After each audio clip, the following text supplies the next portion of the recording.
അത്യുന്നതന്റെ മറവിൽ വസിക്കുകയും സർവശക്തന്റെ നിഴലിൻ കീഴിൽ പാർക്കുകയും ചെയ്യുന്നവൻ. യഹോവയെക്കുറിച്ച് അവൻ എന്റെ സങ്കേതവും കോട്ടയും, ഞാൻ ആശ്രയിക്കുന്ന എന്റെ ദൈവവും എന്ന് പറയുന്നു. അവൻ നിന്നെ വേട്ടക്കാരന്റെ കെണിയിൽ നിന്നും നാശകരമായ മഹാമാരിയിൽ നിന്നും വിടുവിക്കും.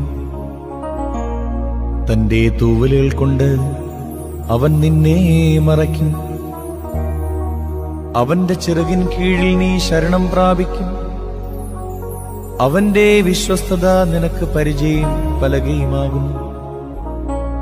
രാത്രിയിലെ ഭയത്തെയും പകൽ പറക്കുന്ന അസ്ത്രത്തെയും ഇരുട്ടിൽ സഞ്ചരിക്കുന്ന മഹാമാരിയെയും ഉച്ചയ്ക്ക് നശിപ്പിക്കുന്ന സംഹാരത്തെയും നിനക്ക് പേടിപ്പാനില്ല.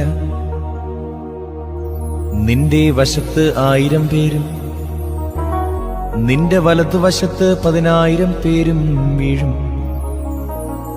എങ്കിലും അത് നിന്നോട് അടുത്തു വരികയില്ല. നിന്റെ കണ്ണുകൊണ്ട് തന്നെ നീ നോക്കി ദുഷ്ടന്മാർക്ക് വരുന്ന പ്രതിഫലം കാണും. യഹോവേ, നീ എന്റെ സങ്കേതമാകുന്നു. നീ അത്യുന്നതനെ നിന്റെ വാസസ്ഥലമാക്കിയിരിക്കുന്നു.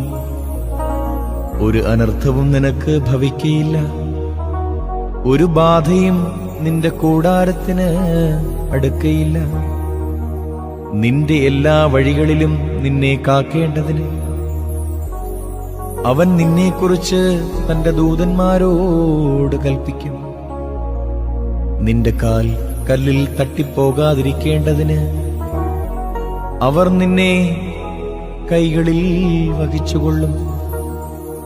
സിംഹത്തിന്മേലും അണലിമേലും നീ ചവിട്ടും. ബാലസിംഹത്തെയും പെരുമ്പാമ്പിനെയും നീ മെതിച്ചു കളയും.